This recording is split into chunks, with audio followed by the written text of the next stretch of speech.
Halo semuanya, namaku Revalina Resti Pradita dari kelas 12 MIPA 4 SMA Negeri 1 Balapulang. Nah, aku mau nanya nih, di antara kalian ada nggak nih yang udah pernah nonton pertunjukan ronggeng? Iya, ronggeng, salah satu pertunjukan tarian yang diiringi oleh gamelan. Pernah melihat nggak? Kenapa aku tanya kayak gitu? Karena pada kesempatan kali ini aku mau bahas sesuatu yang berhubungan dengan ronggeng. Apakah itu? Jeng jeng jeng, ini dia novel Ronggeng Duku Paruk karya Ahmad Tohari. Jadi novel ini tuh benar-benar novel yang bagus banget. Kenapa? Karena alur ceritanya itu bisa bikin pembacanya kayak, hah? Ini seriusan? Ada ya orang kayak gini? Gitu. Jadi alur ceritanya itu benar-benar gak terduga dan gak bisa ditebak. Nah, penasaran kan? Yuk, kalian harus simak alur novel Ronggeng Duku Paruk berikut ini. Novel ini menceritakan tentang sebuah desa terpencil yang bernama Duku Paruk. Sejak dulu, Duku Paruk ini terkenal memiliki seorang ronggeng. Akan tetapi, ronggeng terakhir di Duku Paruk itu meninggal 11 tahun yang lalu ketika Duku Paruk tengah dilanda musibah, di mana pada saat itu Duku Paruk kehilangan puluhan warganya karena keracunan tempe bongkrek yang dibuat oleh sepasang suami istri bernama Santayip dan juga istrinya. Nah, 11 tahun kemudian setelah kejadian tersebut, Duku Paruk kembali mendapatkan seorang ronggeng. Siapakah itu? Dia adalah Serintil, seorang gadis berusia 11 tahun. Nah, di Duku Paruk ini kan dipercaya bahwa seorang gadis nggak akan bisa menjadi ronggeng kecuali sudah ada indang ronggeng yang merasukinya. Apa itu indang? Indang itu semacam wangsit yang dimuliakan di dunia peronggengan. Nah, kok bisa sih Serintil ini dipercaya telah kerasukan indang? Jadi Serintil ini kan seumur hidupnya nggak pernah diajari menari ataupun menyanyikan lagu-lagu ronggeng. Bahkan dia menonton pertunjukan ronggeng aja nggak pernah. Tapi anehnya, Serintil ini bisa menari dan menyanyikan lagu-lagu ronggeng dengan sangat baik. Serintil sudah seperti ronggeng profesional. Itulah yang membuat Sakarya, kakek Serintil, dan juga Kartareja, seorang dukun ronggeng di Duku Paruk itu percaya bahwa Serintil memang dilahirkan untuk menjadi seorang ronggeng. Nah, akhirnya Serintil pun tampil di depan semua warga Duku Paruk. Dan semua warga Duku Paruk percaya bahwa sekarang Duku Paruk telah kembali mendapatkan ciri khasnya, yaitu seorang ronggeng. Nah, akan tetapi di tengah sukacita tersebut, ada nih satu orang yang gak bahagia. Dia adalah teman yang biasa bermain dengan Serintil di bawah pohon nangka. Namanya adalah Rasus. Rasus ini merasa kehilangan teman baiknya. Namun dia juga nggak bisa berbuat apa-apa karena Serintil sudah terlanjur terlena dengan buai manja yang dilakukan oleh warga Duku Paruk terhadap dirinya sebagai calon ronggeng yang sangat dihormati di desa itu. Nah, untuk menjadi seorang ronggeng, Serintil pun akhirnya melewati step-step atau syarat-syarat yang sudah menjadi tradisi di Duku Paruk. Sampai tibalah dia pada persyaratan terakhir untuk menjadi seorang ronggeng, yaitu tradisi malam buka kelambu. Malam buka kelambu itu semacam sayembara yang diperuntukkan bagi semua laki-laki baik tua maupun muda. Nah, yang disayembarakan tak lain adalah keperawanan calon ronggeng. Bagi siapapun yang bisa membayar persyaratan yang telah ditetapkan oleh sang dukun ronggeng, maka orang itu bisa menikmati virginitas sang calon ronggeng tersebut. Iya, ini tradisi yang agak aneh ya, tapi ya mau gimana lagi. Orang tradisi ini kan sudah melekat di Duku Paruk ya. Jadi sedangkan sebuah tradisi yang sudah melekat di suatu tempat itu akan sangat sulit untuk diubah maupun dihilangkan. Nah, pada ritual malam buka kelambu ini, si Kartareja menetapkan persyaratan 1 buah ringgit emas. Nah, datanglah seorang pemuda dari Pecikalan bernama Doer. Dia membawa 1 ekor kerbau betina dan 2 buah perak. Yang kalau dijual ya kurang lebih nilainya sama dengan 1 buah ringgit emas. Tapi kemudian datanglah seorang pemuda lagi. Dia bernama Sulam. Si Sulam ini benar-benar bawa 1 buah ringgit emas. Akhirnya terjadilah pertikaian antara mereka berdua. Lalu Nyai Kartarja pun datang membawakan minuman beralkohol dan diberikan kepada Sulam sampai si Sulam ini mabuk. Akhirnya Doer pun pergi ke kamar Serintil dan melaksanakan malam buka kelambu dengan Serintil. Nah parahnya setelah si Doer ini pulang, Nyai Kartarja ini malah nyuruh Serintil untuk kembali melayani si Sulam biar dia dapat 1 buah ringgit emas lagi.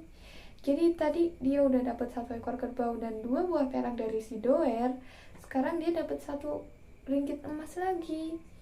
Jadi ini mereka berdua, si Nyai Kartarja suami istri ini benar-benar pintar sekali mencari ladang rezeki ya, kaya mereka.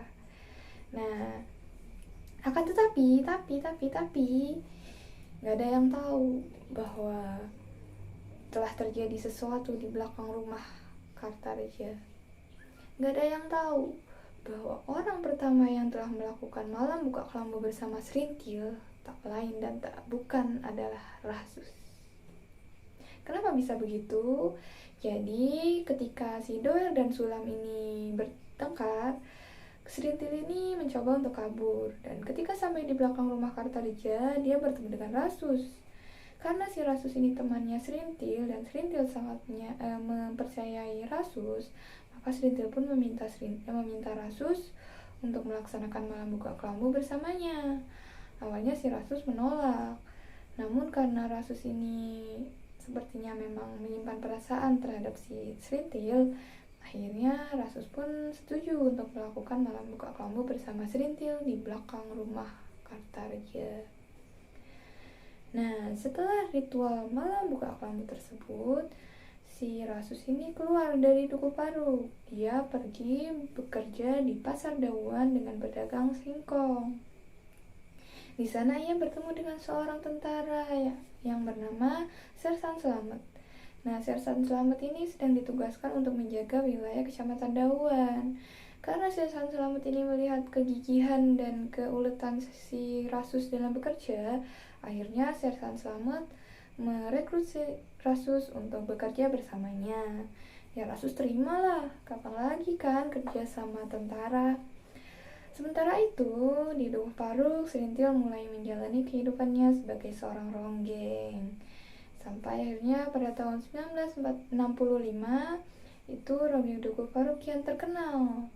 Mereka sering mengisi rapat-rapat di kecamatan, bahkan mengisi acara 17 Agustusan. Akan tetapi, seiring dengan ketenaran tersebut, ronggeng Dukuh Paruk tak dikenal dengan nama ronggeng Dukuh Paruk lagi, melainkan kesenian rakyat. Selain itu, terdapat pelang-pelang partai yang tertancap di depan rumah-rumah di Dukuh Paruk. Ramailah intinya Dukuh Paruk ini. Sampai akhirnya pada akhir September tahun 1965, terjadilah peristiwa yang tak pernah sekalipun terbesit dalam benak semua orang Dukuh Paruk. Malam itu, puluhan tentara datang memporak-porandakan Dukuh Paruk. Rumah-rumah dibakar, dan Dukuh Paruk malam itu penuh akan jeritan anak-anak dan wanita. Malam itu bahkan beberapa orang sampai dibawa ke kantor polisi dan ditahan, termasuk Serintil, Sakarya, dan juga Kartarja. Mereka dituduh memiliki sangkut paut dengan Partai Komunis Indonesia yang saat itu tengah merajalela.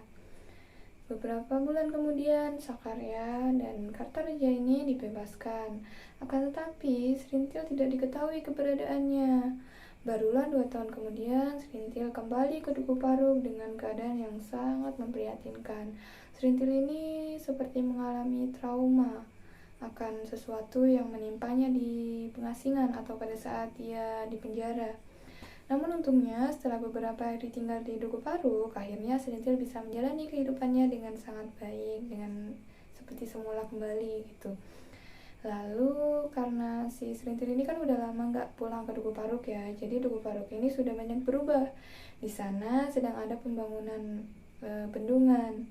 Suatu ketika si Serintil ini dihampiri oleh seorang pemuda bernama Bajus. Ia merupakan seorang penanggung jawab terhadap proyek pembangunan bendungan di Duku Paruk. Nah, di mata Serintil, si Bajus ini pria yang sangat baik. Dia tidak seperti laki-laki lainnya. Karena si Ronggeng ini kan perempuan milik semua orang ya, milik semua laki-laki. Jadi Serintil terbiasa menghadapi laki-laki yang menatapnya dengan tatapan lapar. Nah, sedangkan si Bajus ini berbeda. Dia selalu memperlakukan Serintil dengan sangat sopan dan baik. Nah, Bajus pun akhirnya membawa Serintil bertamasya dan membelikan Serintil barang-barang yang bagus. Sampai akhirnya si Bajus ini mengajak Serintil ke ibu kota dan mengatakan akan mengajak Serintil untuk pergi ke sebuah rapat. Serintil yang dengar ini pun kayak, apa nih? Ya kan? Serintil pun mengira kayak si Bajus ini memang berniat serius kepada dirinya. Nah, setelah sampai di ibu kota, Serintil pun ditinggalkan di sebuah villa tepat di depan hotel tempat rapat tersebut diadakan. Nah, cukup lama Serintil menunggu sampai akhirnya si Bajus ini pulang ke villa. Namun, si Bajus ini nggak pulang sendirian. Dia pulang sama seorang pria bernama Pak Blengur. Nah, si Bajus ini datang menghampiri Serintil dan berkata, "Srin, ini Pak Blengur, bosku. Tolong kamu layani dia dengan benar ya." Terkejutlah Serintil, shock dia. Yang gimana gak shock coba, orang diajak ibu kota, dikira mau dilamar, lah kok malah disuruh melayani pria lain. Akhirnya untungnya si Pak Blengurnya ini nyadar kalau Serintil ini memiliki tatapan mata yang berkeinginan untuk menjadi seorang ibu rumah tangga. Akhirnya Pak Blengur ini tidak jadi bermalam dengan Serintil.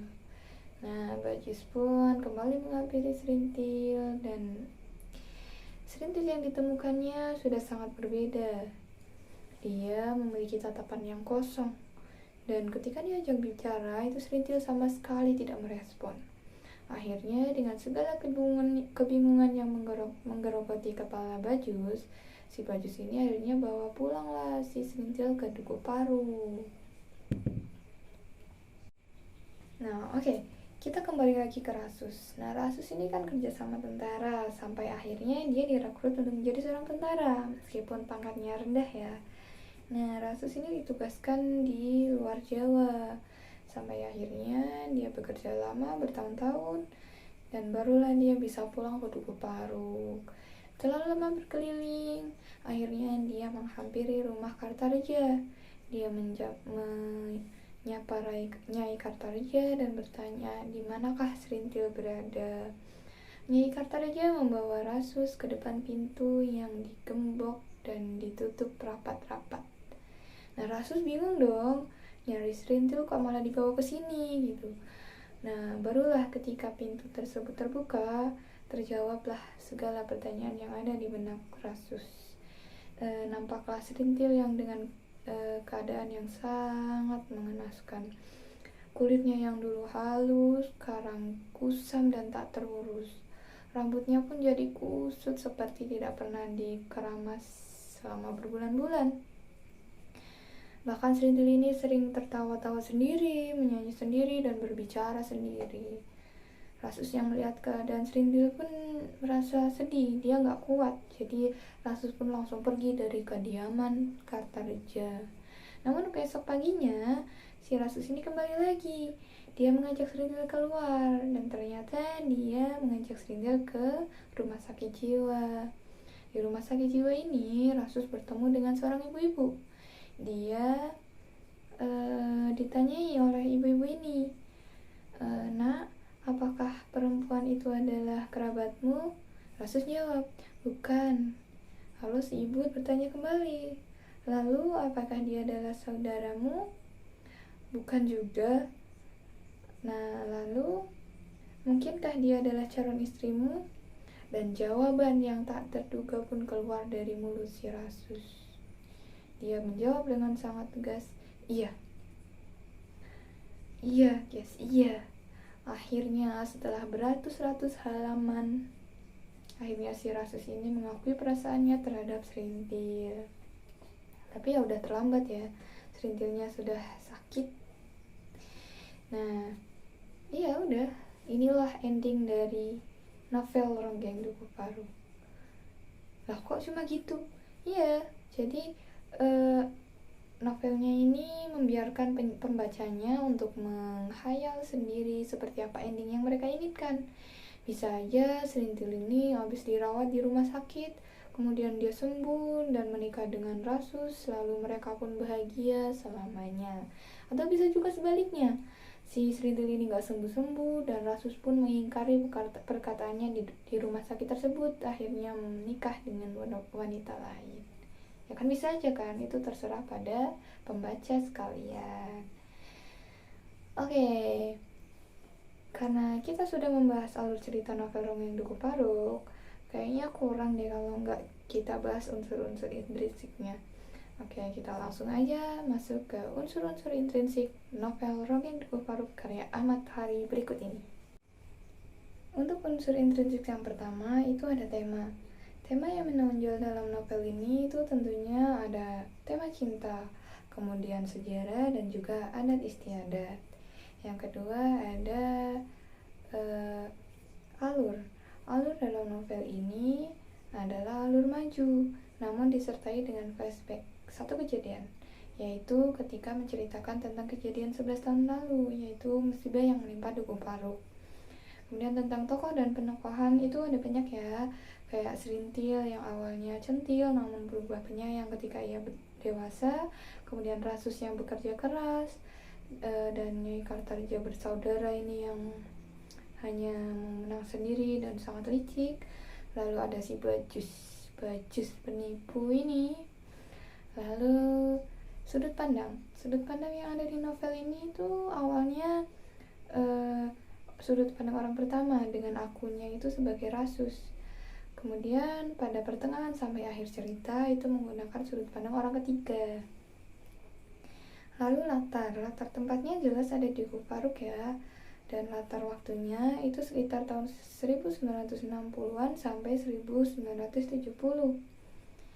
Kemudian untuk gaya bahasanya itu di sini kadang agak membingungkan ya, karena di novel ini tuh terdapat mantra-mantra Jawa dan syair-syair Jawa yang di situ tidak dicantumkan artinya. Jadi pembacanya itu bingung, ini artinya apa ya gitu. Lalu amanat. Di sini ada beberapa amanat yang bisa kita ambil.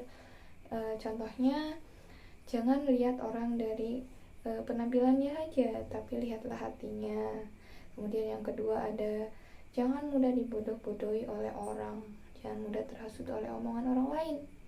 Lalu yang ketiga ini kita harus pintar-pintar mengikuti perkembangan zaman. Jadi jangan saklek aja menuruti tradisi yang jelas-jelas salah. Ya walaupun gitu tetap harus pilih-pilih juga dong, mengikuti perkembangan zaman, tapi tetap mengikuti nilai-nilai baiknya saja gitu. Oke, sampailah kita pada penghujung video. Nah, apabila ada kesalahan kata atau dalam tutur kata aku yang kurang mengenakan, aku mohon maaf yang sebesar-besarnya. Dan terima kasih atas perhatian kalian, atas perhatian teman-teman semuanya. Saya akhiri. Wassalamualaikum warahmatullahi wabarakatuh. Dadah.